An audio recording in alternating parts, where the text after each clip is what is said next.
Okay, here is my audience, and Miss Taryn is going to be filming for me.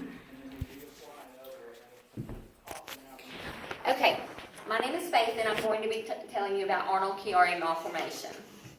Arnold Chiari malformation, well, have you ever wondered why some people get really bad headaches or migraines that never seem to go away or get better with anything they do? Well, it could be related to Arnold Chiari malformation. Arnold Chiari malformation is a type of malformation that affects the brain. It is where your brain and your cerebellum do not sit flush like they're supposed to. And according to the Arnold Chiari syndrome website, an Austrian pathologist by the name of Hans Chiari was the first to recognize the patterns of this type of malformation in 1891. And then 3 years later, a German by the name of Jules Arnold, performing an autopsy on a child, was able to confirm the findings, and he gave credit to Chiari and backed up his findings.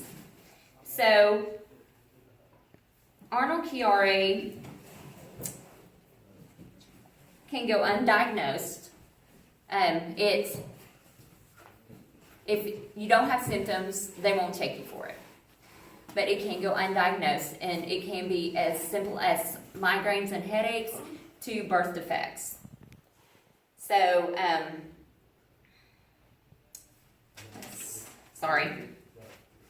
and this can, people of any age can be diagnosed, and there are 5 different types of Arnold Chiari. I'm going to make my classmates aware of what Arnold Chiari malformation is, and I'm going to cover the following areas: diagnosis, symptoms, and treatments.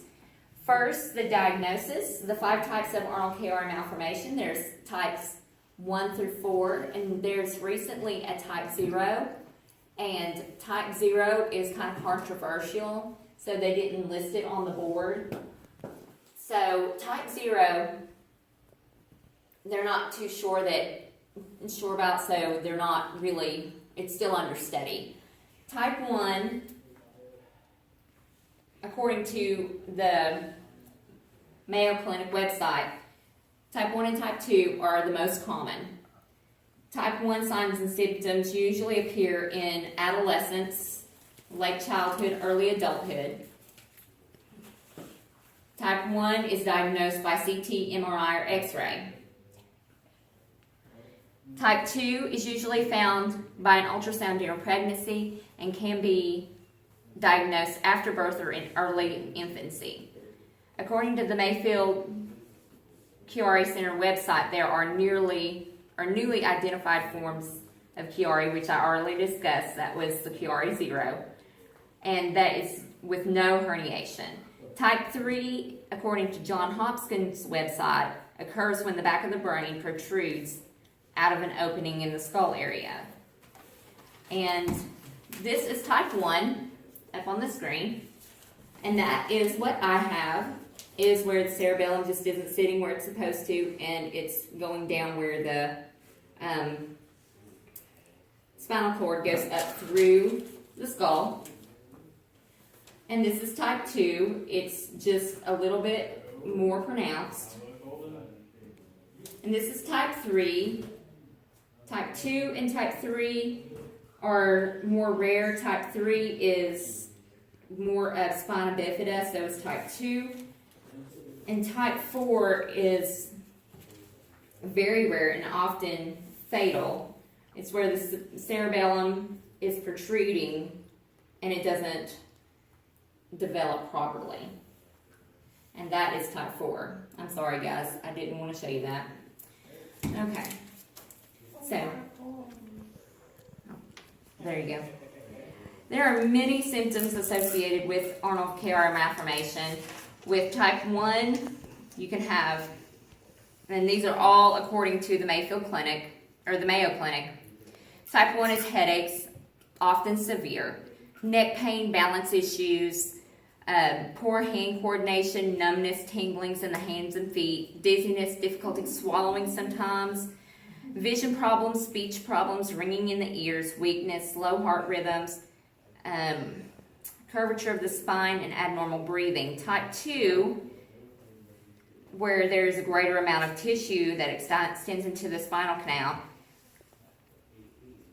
The symptoms are related to spina bifida. It's called meningocele, and it always accompanies type 1, and it always has the symptoms of type 1 also. It accompanies type 2 that has the symptoms of type 1. The backbone and spinal cord haven't closed properly before birth. Other symptoms are changes in breathing patterns, swallowing problems, quick downward eye movements, and weakness in the arms.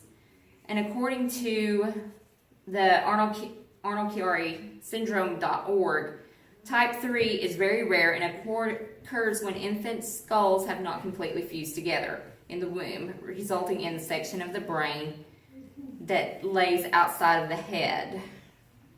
And in type 4, the malformations are extremely uncommon, and this is also one that manifests as a birth defect, and the baby is born without a cerebellum. Okay, the treatment is medication, surgery, and the surgery is just pretty much widening the space, and the surgery is pretty much effective. And according to WebMD, it's to relieve the pressure and reestablish normal circulation. And in conclusion, I just wanted my classmates to know something about Arnold Chiari, because like I said, it is